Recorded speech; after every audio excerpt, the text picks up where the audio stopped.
우리가 이제 1월 한 달을 마치고 어느새 이제 2월을 보내고 있습니다. 그러면서 혹시 저와 함께 나누었던 1월의 말씀 기억하십니까? 말기찬이라고 했던 우리 안에 이렇게 파고드는, 우리도 모르는 새 파고들었던 영적 우울증들을 극복하고 다시금 뜨거운 신앙생활을 하기 위한 3가지 방법으로 나누었었는데요. 어떻게 잘 실천하고 계십니까? 얼마간이라도 좋습니다. 매일 성경을 읽으시고 기도하시고 찬양하실 때 여러분 마음속에 성령이 뜨겁게 하시는 그런 신앙생활을 영위할 수 있을 겁니다. 꼭 실천해 볼 수 있기를 바라고요. 저도 이제 제 삶 속에서 실천하고 있습니다. 저는 전하기만 하고 하지 않는 그런 신앙생활을 하고 싶지 않아요. 저도 이제 한 사람의 그리스도인으로서 여러분들 앞에서는 지도하고 이끄는 목사이지만 하나님 앞에서는 저 또한 또 한 사람의 양이거든요. 그리스도인으로서 저도 저의 삶 가운데 이 3가지 방법을 조금씩 실천하고 있는데, 그러면서 이제 저는 지난 설교를 한번 돌아보았습니다. 원고도 한번 읽어보고 제가 했던 설교의 영상도 한번 돌아보는데요. 그러면서 잠깐 옛날 생각이 났습니다. 뜨거운 신앙생활, 저의 인생에 저도 이제 어느새 40년이라는 시간을 이제 살았거든요.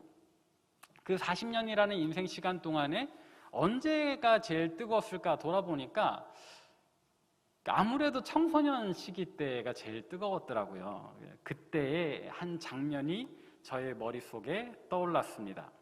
아무래도 그때는 이제 이런 코로나도 없고 또 이렇게 교회 학교에 학생들이 많았거든요. 친구들이 되게 많았어요. 그래서 수련회 가면 막 200명씩 가고 막 이랬었거든요. 그래서 수련회가 너무 재미있었습니다. 그리고 뭐 고등학생 때는 기독교 동아리 활동도 되게 활발했어요. 그래서 각 교회마다 또 각 학교의 기독교 동아리마다 뭐 문학의 밤이라든지 찬양의 밤이라든지 이런 행사를 준비를 했어요. 그리고 뭐 찬양 집회도 많이 열고, 그래서 거의 매달 이렇게 여기저기 찾아보면은 그런 예배가 있었습니다. 찬양 집회, 막 뭐 CCM 가수가 온다든지 아니면 어떤 간증자가 온다든지 뭐 그런 집회들 말이죠. 때로는 뭐 여름이나 이렇게 날씨 좋을 때는 거의 매주 있었어요. 그런 집회를 찾아다니면서 또 수련회 가서 막 뜨겁게 기도하다 보면 비록 중학생일 때도 막 방언을 받고 여러 가지 성령의 은사를 체험하기도 하고 막 그런 일들이 이렇게 다반사였거든요. 근데 저는 그런 뭐 방언을 했던 그날 밤, 뭐 그런 날보다도 제 머릿속에 이렇게 딱 크게 클로즈업 되는 한 장면은 친하게 지냈던 이 믿음의 동력자 한 누나의 질문이었습니다. 예수전도단이라는 선교단체 활동을 열심히 했던 누나인데 그 누나가 하루는 저한테 이렇게 질문을 하는 거예요. 중혁아, 네가 만나고 경험한 하나님은 어떤 분이니? 라고 이제 물어보는 거예요, 저한테. 예수전도단에서 그런 질문으로 이렇게 모임을 하고 나눔을 하는지는 잘 모르겠습니다만 그 누나가 저한테 던진 질문, 뭐 화려한 어떤 뭐 찬양의 그런 장면도 아니고 뭐 그냥 저희끼리 그냥 대화 중에 나온 질문이었어요. 근데 그 질문 하나가 저한테 딱 꽂힌 겁니다. 중혁아, 네가 만나고 경험한 하나님은 어떤 분이니? 그때 저는 뭐라고 대답을 했을까요? 이건 분명합니다. 저의 반응이었으니까요. 아무 대답을 하지 못했어요. 처음에는 질문을 이해를 못해서 대답을 못했던 것 같습니다. 왜? 도대체 그게 무슨 말이지? 내가 만나고 경험한 하나님이 어떤 분이냐니? 이렇게 이 질문에 대해서 곱씹어 보는 작업이 좀 있었고, 그리고 뒤이어 나오는 것은 여러 가지 지식적인 대답이 제 머릿속에 떠올랐어요. 저도 여러분들에게 이 질문을 똑같이 한번 해보고자 합니다. 여러분들이 만나고 경험한 하나님은 어떤 분이십니까? 대답하기 쉽지 않으실걸요? 뭐라고 대답해야 될지 막막하기도 하고 또는 너무 많은 대답이 머릿속에 떠오르겠죠. 나를 창조하신 분, 나를 사랑하신 분, 뭐 나를 위해서 십자가에 달려 죽으신 분, 뭐 나를 위해서 독생자를 세상에 보내주신 분, 나를 항상 위로하시는 분, 뭐 여러 가지 대답들이 있잖아요. 우리 머릿속에 신앙의 연차가 길어지면 길어질수록 수만 가지의 대답이 저장되어 있을 겁니다. 그런데 제가 이제 좀 당황해 하니까 그때 누나가 다시 한번 물어보는 거예요. 어떻게 제 마음을 콕 집어 알았는지, 중요가 그냥 배운 대답 말고, 배워서 네 머릿속에 지식적으로 있는 대답 말고, 진짜 네가 경험한 하나님, 넌 하나님 분명히 살아계시는 분이다, 지금도 우리 가운데 역사하시는 분이다라고 하는데, 네가 그런 하나님을 믿는데 너는 하나님과 어떤 경험을 가지고 있느냐, 어떤 만남, 어떤 체험을 가지고 있느냐 라는 실질적인 질문이었던 거예요. 정말로 실질적, 지식적인 대답을 요구하는 게 아니라 저의 어떤 그 체험에 대한 간증을 요구하는 질문이었던 것이죠. 여러분에게도 똑같은 질문을 드린다고 했습니다. 여러분들은 어떤 신앙적 체험을 가지고 계십니까? 우리가 이 질문은 평생 가지고 가야 하는 질문입니다. 왜냐? 우리는 하나님을 믿는 하나님의 백성들이잖아요. 그런데 하나님의 어떤 분이신지 제대로 알지도 못하면서 믿는다? 사실 굉장히 어리석은 행위인 겁니다. 그죠? 시간 낭비일 수 있어요. 그분이 어떤 분인지 분명히 알고 믿어야죠.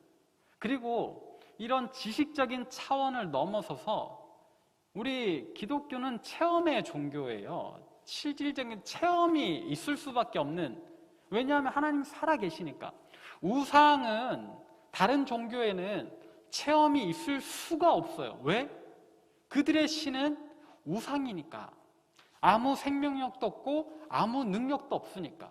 근데 우리 하나님은 살아계신다 그래요. 우리의 기도를 들으시고 우리를 위해서 일하신다라고 했잖아요. 그러면 살아계신 하나님이시니까 우리의 기도를 들으시는 것 같은 어떤 우리의 체험이 반드시 있을 수밖에 없다고요. 우리가 기도를 했습니다. 거기에 대한 어떤 응답과 반응이 올 수밖에 없다고요. 여러분, 엘리야와 바알과 아세라 선지자들의 대결을 기억하십니까? 누가 참 신이냐라는 것을 두고 내기를 하잖아요. 엘리야는 하나님이 참 신이다. 그 외에 이방 종교의 제사장들은 그들의 신이 참 신이다. 서로 제사를 했는데, 서로 예배를 했는데 누구에게서 응답이 옵니까? 살아계신 하나님. 살아계신다라는 건 그런 거거든요. 응답이 있는 거예요. 응답이 있다라는 말은 우리에게 그런 체험이 생긴다라는 거거든요. 제 어린 시절에 제게 지금 이 떠오르는 이 질문의 주인공, 그 누나는 저에게 너는 어떤 하나님을 만나고 경험했느냐, 그 체험을 물은 거예요. 저도 역시 여러분들에게 그 체험이 있느냐라는 걸 물어보고 있고, 그냥 여러분들 질책하기 위해서 지금 이 질문을 하는 게 아니라 정말로 우리에게 그와 같은 살아계신 하나님을 경험하는 체험이 생겼으면 하는 바람이 있어서 묻는 겁니다. 그래서 우리가 이제 앞으로 우리 하나님은 그냥 딱 한 단어로 정의할 수가 없어요. 왜냐하면 살아있다라는 게 그런 거잖아요. 여러 가지 모습, 역동적인 모습이 있는 거거든요.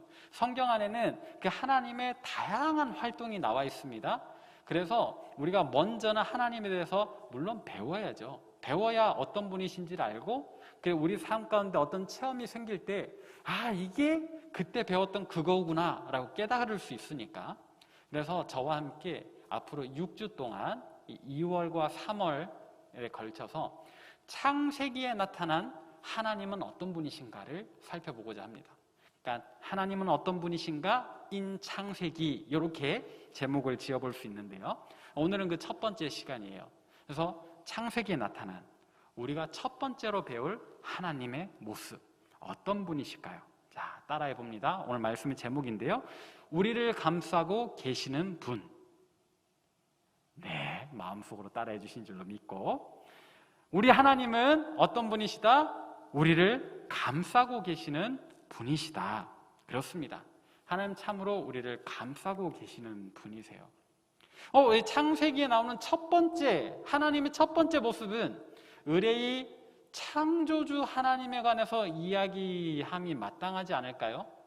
심지어 우리가 읽었던 오늘 본문, 이 창세기 1장과 2절, 태초에 하나님이 천지를 창조하시니라 하는 이 구절은 더더군다나 창조주 하나님을 증거하는 본문 아닙니까? 이 구절은요, 사실 너무 유명해서 꼭 교회를 다니지 않아도, 꼭 하나님을 믿지 않아도, 창세기 1장 1절에 이런 내용이 있다라는 것은 세상에 많은 사람들이 알고 있어요. 그만큼 유명한 구절이죠.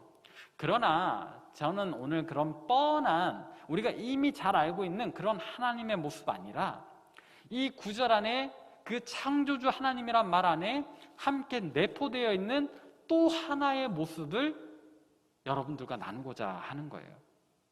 자, 우리를 감싸고 계시는 분이라고 했는데, 그럼 오늘 본 말씀 1절과 2절에서 그런 표현이 어디 나오죠? 직접적으로는 언급이 되지 않습니다. 그러나 우리가 유추하고 찾아볼 수 있는데, 오늘 본문 말씀 같이 한번 읽어보도록 할게요. 오늘 본문 말씀 1장 1절부터 2절 함께 읽습니다. 시작. 태초에 하나님이 천지를 창조하시니라. 땅이 혼돈하고 공허하며 흑암이 깊음 위에 있고 하나님의 영은 수면 위에 운행하시니라. 아멘. 제가 힘주어 읽은 부분, 하나님의 영은 수면 위에 운행하시니라. 이 구절 안에 우리를 감싸고 계시는 하나님의 모습이 암시되어 있어요. 자, 여기서 말하는 하나님의 영이란 무엇일까요? 어떤 학자들은 그럽니다. 하나님의 영이니까 성령을 의미하는 것 아니냐. 뭐 그렇게 볼 수도 있지만 꼭 그렇게 삼일체 하나님을 성부, 성자, 성령 이렇게 나누기보다는 오늘 본문에서는 그냥 하나님 그 자체로 보시면 돼요. 자, 그러면 하나님의 영이 어디 위에 뭐 하고 있다? 수면 위에 운행하고 있다. 수면, 물 위에. 근데 이 부분도 사실 그냥 우리가 해석하기 나름입니다. 이걸 진짜 그냥 그 자체로 물이라고 해석을 할 것이냐, 아니면 아무것도 없는 무와 혼돈의 공간으로, 그러니까 형체를 알아볼 수 없는, 왜냐하면 물은 형체가 없잖아요. 그런 개념으로 볼 것이냐, 후자가 더 건강한 해석일 것 같습니다. 왜냐하면 물이라고 보면은 이미 하나님이 물을 창조하시기 전에 물이 먼저 있는 게 되니까. 그래서 이 수면은 아무것도 없는, 형체를 알아볼 수 없는 그 혼돈의 상태다. 그러니까 하나님께서 지금 혼돈의 상태를 뭐하고 있다? 운행하고 있다. 운행. 여러분, 운행이란 말은 언제 쓰죠? 버스를 운행한다 라고 할 때 쓰죠. 운행이란 말은 우리말로는, 우리 한글로는 정해진 경로를 따라서 도는 것을 운행한다라고 합니다. 버스는 정해진 경로를 따라서 노선을 운행하잖아요. 그 운행이란 말을 또 어디 쓸까요? 천체에 써요. 해, 달, 별. 태양이 운행한다, 달이 운행한다. 이게 정해진 경로대로 움직이는 것을 운행한다라고 합니다. 그러면 이 하나님의 영은 수면 위에 운행하신다라는 것은 하나님께서 어떤 무와 혼돈의 공간에 이렇게 계속 돌고 계신다, 움직이고 계신다, 이런 뜻이 되는 거예요.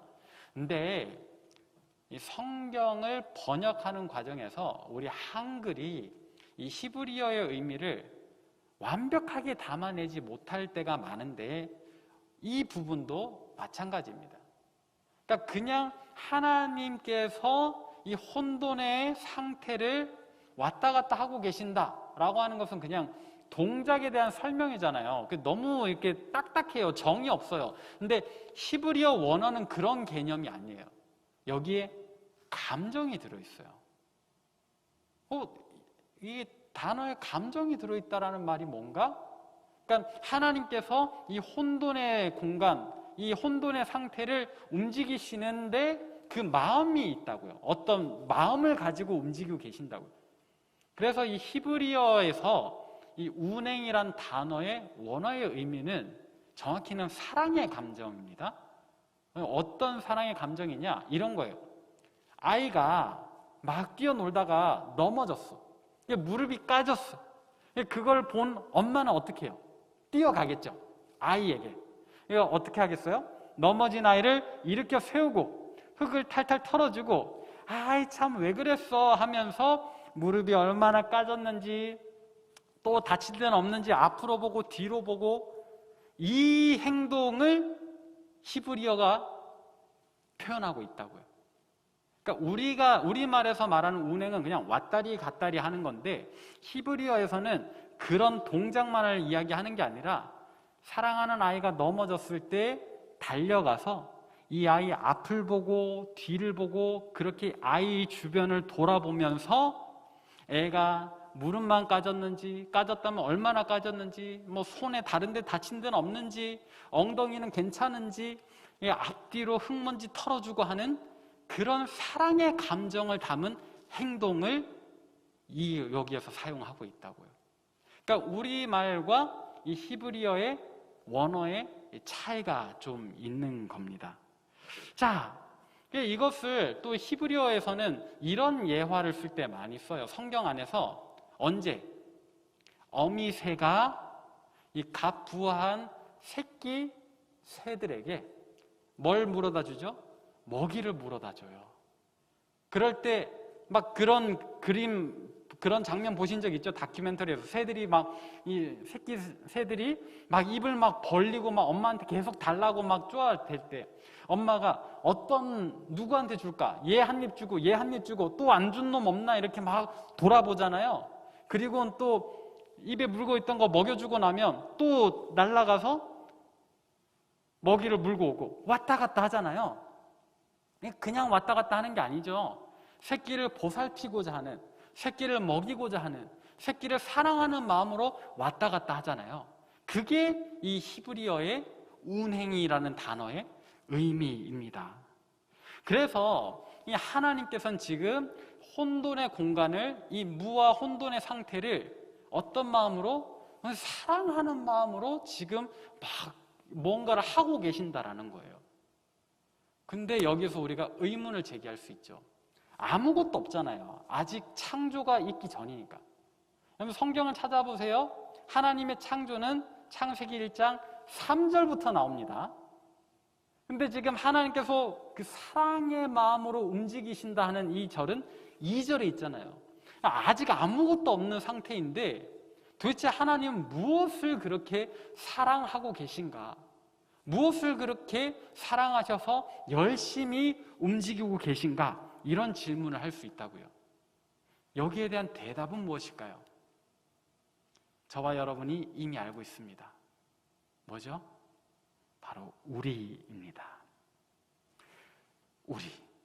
하나님께서는 우리를 창조하시기 전부터 우리를 사랑하고 계세요.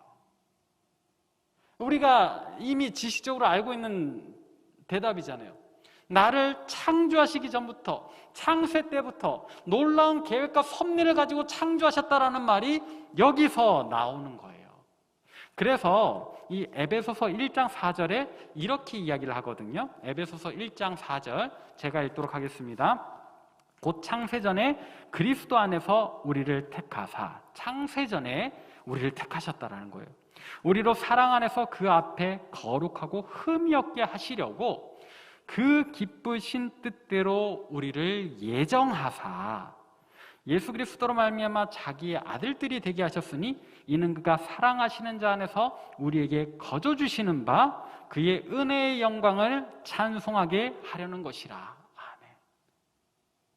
에베소서의 말씀이 뭐라고 이야기한다고요? 창세전부터 우리를 택하셨다라고 이야기를 하는 거예요. 그리고 그 기쁘신 뜻대로 그 앞에 거룩하고 흠이 없는 모습으로 우리를 창조하신다라는 거예요. 이 창세기 1장 2절에 하나님께서 이 혼돈의 공간을 움직이고 계신다, 운행하고 계신다, 사랑의 마음으로 하신다라는 것은 저와 여러분을 이미 그 머릿속에 다 그리고 계시면서 내가 준혁이를 어떻게 창조해야 되겠다.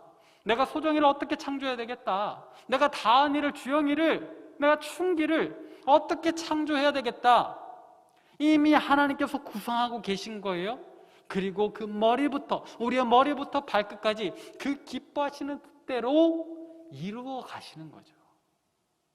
이 창세기 1장 1절과 2절에는 우리가 생각지도 못했던 하나님의 원대한 계획이 이렇게 내포되어 있는 겁니다. 그래서 우리는 절대로 우연히 태어난 존재가 아니에요. 우리는 우발적으로 태어난 존재들이 아닙니다. 어쩌다 보니까 이런 모습을 가지게 된 사람들이 아니에요. 하나님께서 창세전부터 계획하신 그 기뻐하시는 뜻대로 거룩하게 흠이 없게 창조된 존재들이에요. 그래서 저와 여러분들은 존귀한 존재입니다. 보배로운 자들이에요. 여러분 정말로 주님의 이름으로 축복합니다. 여러분들은 하나님의 기뻐하시는 뜻을 따라 창조된 하나님의 귀한 자녀들이에요. 자, 그렇게 하나님께서는 만물을 지으시기 이전부터 우리를 택하셨네요. 우리를 계획하셨네요. 이미 이 짓기 전부터 하나님은 우리를 사랑하고 계셨습니다. 근데 여기에서 또 이런 질문을 역사 속에서 가진 사람들이 있어요. 어떤 질문이냐? 그래, 하나님께서 창조 때에는 역사하셨을 수 있지, 일하셨을 수 있어. 그런데 지금 이 순간, 이 시대에도 하나님께서 일하고 계시냐? 하나님 눈에 보이지 않는데 하나님 어디 계신지, 뭐하고 계신지 우리가 알 수 없는데 하나님이 지금도 우리 가운데 살아 역사하신다는 것을 우리가 어떻게 알 수 있냐? 근데 여러분, 이것은 아까도 말씀드렸다시피 우리말로 할 때에 이 약간의 그 번역의 차이가 있다 그랬잖아요. 그 뉘앙스의 차이 마찬가지입니다. 히브리 원어에서는요, 하나님의 영이 수면 위에 운행하시니라 할 때 그것은 완료형이 아니에요. 문법적으로 미완료형이라고 하는데 어려우니까 현재 진행형이란 말이 우리에게 더 익숙할 겁니다. 현재 진행형. 이게 끝나지 않아요. 하나님의 이 운행은, 우리를 향한 그 사랑의 움직임은 끝나지 않는다. 끝나지 않았다. 이게 창세기에 나오는 이야기거든요. 실제로 예수님께서 도무지 회심하지 않는 유대인들을 향해서 뭐라고 말씀하셨습니까? 마태복음 23장 37절인데 제가 읽을게요. 예루살렘아 예루살렘아 선지자들을 죽이고 내게 파송된 자들을 돌로 치는 자여, 암탉이 그 새끼를 날개 아래에 모음같이 내가 내 자녀를 모으려 한 일이 몇 번이더냐? 그러나 너희가 원하지 아니하였도다. 예수님께서 숱한 기적을 행해도 도무지 회심하지 않고 자기 죄를 회개하지 않는 완악한 유대인들을 향해서 뭐라고 말씀하셨어요? 암탉이 그 새끼들을 자기 날개 아래로 모으듯이 감싸 안듯이 내가 너희를 품으려 한 것이 몇 번이냐고 물어보는 거예요. 하나님께서 창세 때만 일하신 것이 아니라는 겁니다. 예수님 시대까지만 해도 하나님께서 계속해서 일하고 계시는 거예요. 정말로 회심하지 않는 우리 악한 자들을 하나님께서 포기하지를 않고 그 품 안에 들이시려고 참 노력하셨다라는 이야기를 하나님의 아들이신 예수 그리스도를 통해서 직접적으로 이야기를 하시잖아요. 자, 그러면 요 시점까지만 하고 하나님께서 우리를 포기하셨습니까? 아니요. 예수님께서 비록 이 말씀하실 때 유대인들을 질책하긴 하셨지만 그렇다고 해서 온 인류를 구원하고자 하시는 그 십자가 발걸음을 멈추진 않으셨잖아요. 끝까지 걸어가셨잖아요. 그리고 끝끝내 십자가에 달려 죽으시고 부활하심으로 우리를 향한 하나님의 사랑을 확증하셨지요. 그 사랑으로 오늘날까지 우리가 우리의 생명을 이어가고 있지 않습니까? 사랑하는 여러분, 이렇게 창세기 이 초반부에서만 해도 하나님은 계속해서 우리를 사랑하고 계세요. 언제부터? 우리를 창조하시기 전부터. 또 언제부터? 만물이 지어지기 전부터. 그래서 하나님 사랑이신 거예요. 그 사랑의 마음을 오늘 말씀 제목으로는 좀 더 구체적인 행동을 제가 적어 놓은 거죠. 우리를 감싸고 계신다.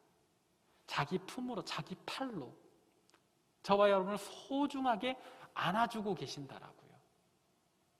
이것을 진짜로 경험하고 그 신앙적인 경험을 하고 이렇게 노래로 고백한 사람이 있습니다. 그 사람의 이름은 렐리아 모리스라고 하는 사람인데요. 이 사람은 그 아버지가 어렸을 적에 일찍 돌아가셨어요. 그래서 한 10살 때부터, 아니 10살 이전부터 이렇게 어머니와 함께 이 가정을 꾸려나가기 위해서 바느질을 했다고 해요. 그런데 이제 그 어린 나이에 예수님을 구주로 영접하게 되고, 이 렐리아라고 하는 사람이 하나님을 찬양하는데 기쁨을 많이 누립니다. 하나님을 찬양하다 보니까, 또 주일마다 하나님께 예배하다 보니까 그 마음속에 자꾸 이렇게 벅차오르는 감동이 있는 거예요. 그래서 어느 날부터인가는 배우지도 않은 찬양을 흥얼거리게 되고, 그렇게 그의 작곡한 찬송가가 대략 1000곡 정도. 그 중에 몇 곡은 우리가 가지고 있는 성경책에도 실려 있는데, 그의 진솔한 신앙 고백을 담은 정말 아름다운 찬송가를 들라면 바로 이 찬양입니다. 찬송가 406장 고난 내 영혼 편히 쉴 곳과. 이 찬양 가사는 이렇습니다. 고난 내 영혼 편히 쉴 곳과 풍랑 이로도 안전한 포구, 폭풍까지도 다스리시는 주의 영원한 팔 의지에.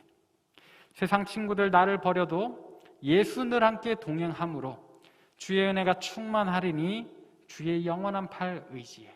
3절입니다.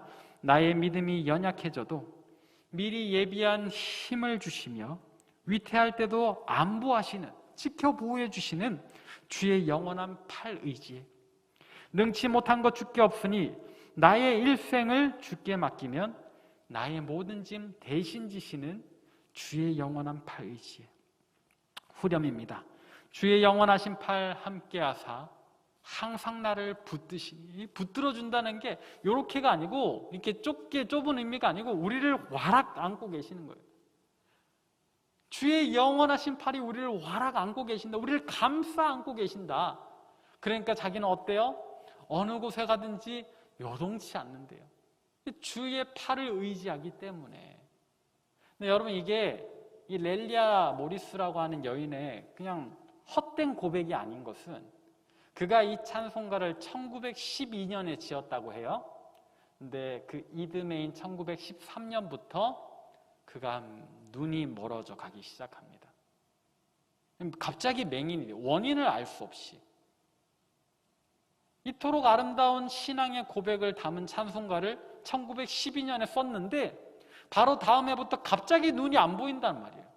그리고 10년간 맹인으로 살다가 소천하였는데, 자, 그러면 눈이 보일 때 이런 아름다운 찬양을 올렸던 렐리아 모리스가 눈이 멀고 나서는 어떤 삶을 살았을까요? 멈추지 않아요. 그는 평생에 자기를 꼭 안아주고 계시는 그 사랑의 팔을 느꼈기 때문에 눈이 멀어도 이 팔을 여전히 느끼고 있는 거예요. 아니, 눈이 멀었으니까 오히려 더 강하게 느꼈나 봐요. 눈이 멀고 나서도 1년에 한 곡씩 10곡을 더 하나님 찬양하는 찬송가를 썼다고 해요. 아마 우리 찬송가의 8곡이, 그의 찬양 중에 8곡이 수록되어 있을 겁니다. 그런 신앙 경험, 오늘 저와 여러분도 할 수 있기를 바랍니다. 생각해보면 제게도 그런 경험이 있었던 것 같습니다.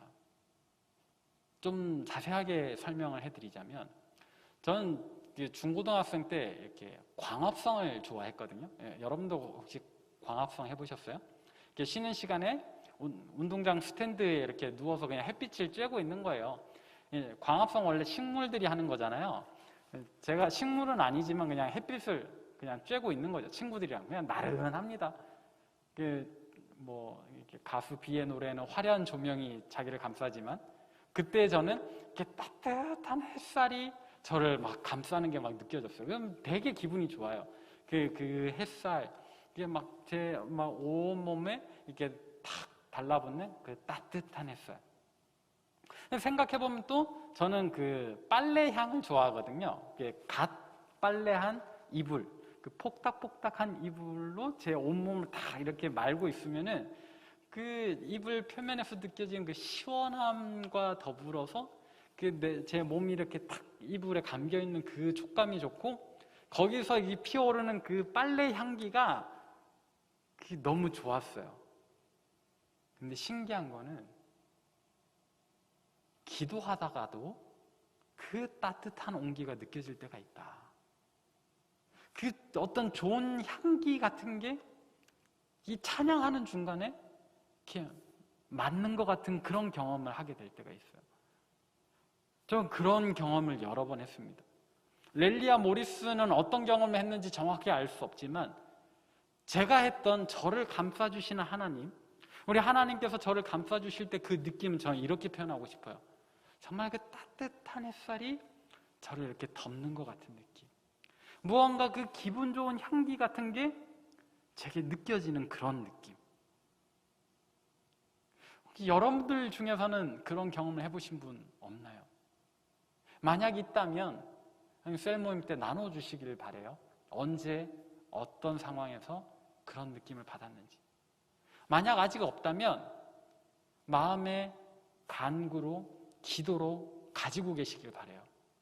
언젠가 하나님께서 살아계시기에 여러분들의 그 기도를 들으사 여러분들을 감싸주고 계시는 그 느낌을 여러분들도 깨닫게 되실 겁니다.